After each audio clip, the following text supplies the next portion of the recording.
China is not a developing country and should not be treated as one.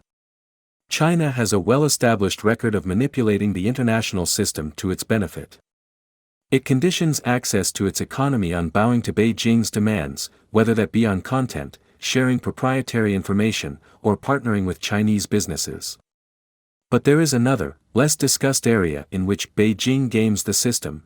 China uses its status as a developing country to benefit from provisions and special treatment in treaties and international organizations intended to help poor nations.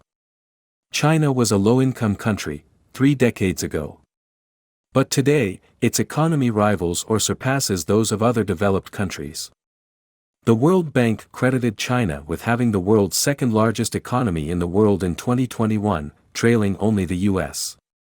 On a per capita basis, China ranks in the upper end of the upper middle-income group of countries as defined by the World Bank. In terms of trade and foreign investment, China ranks among the top 5 of all nations. China has also shifted from development assistance recipient to donor. The China-Africa Research Initiative at Johns Hopkins University pegs Chinese foreign aid expenditures at roughly $3 billion per year. That places it in the upper third of Organization for Economic Cooperation and Development donor nations, on par with Australia, Denmark and Spain. In short, China walks, talks and acts like a developed economy. China may have deserved classification as a developing country 3 decades ago. But no longer. But in international organizations such as the United Nations and some international treaties, China continues to benefit from provisions and differential treatment that is intended to help poor countries. For instance, when allocating the costs of the organization among the member states, the UN applies several discounts for developing countries, including an adjustment for debt and low income per capita. For China, these discounts reduced its regular budget assessment by nearly $50 million in 2023. Similarly, China has declared itself a developing country in the World Trade Organization. Why? The WTO grants special and differential treatment to developing nations, such as longer transition periods to follow through on some WTO obligations and the opportunity to capitalize on developed countries' commitments to increase trading opportunities for developing countries. At the World Bank, China continues to receive billions in loans, even though it should not be eligible based on its income level. In addition, as a developing country, China benefits from more lax treatment in several treaties. For instance, the Kigali Amendment to the Montreal Protocol on substances that deplete the ozone layer requires developed nations to phase down their hydrofluorocarbon production and consumption by 85% by 2036. But developing nations, and China, get 10 more years to hit that target.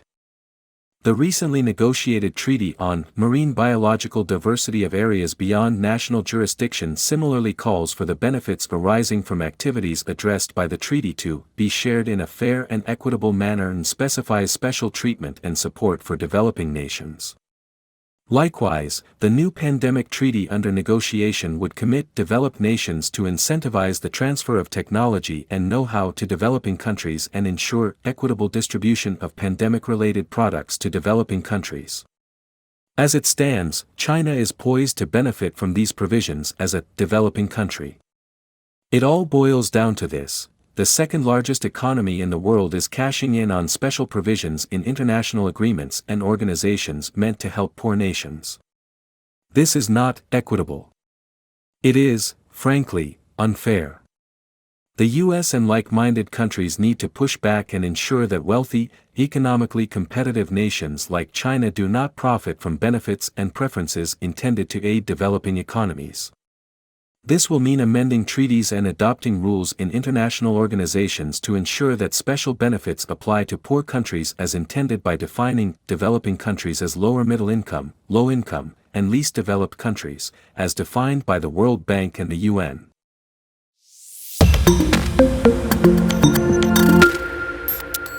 China is not a developing country and should not be treated as one. China has a well-established record of manipulating the international system to its benefit. It conditions access to its economy on bowing to Beijing's demands, whether that be on content, sharing proprietary information, or partnering with Chinese businesses. But there is another, less discussed area in which Beijing games the system. China uses its status as a developing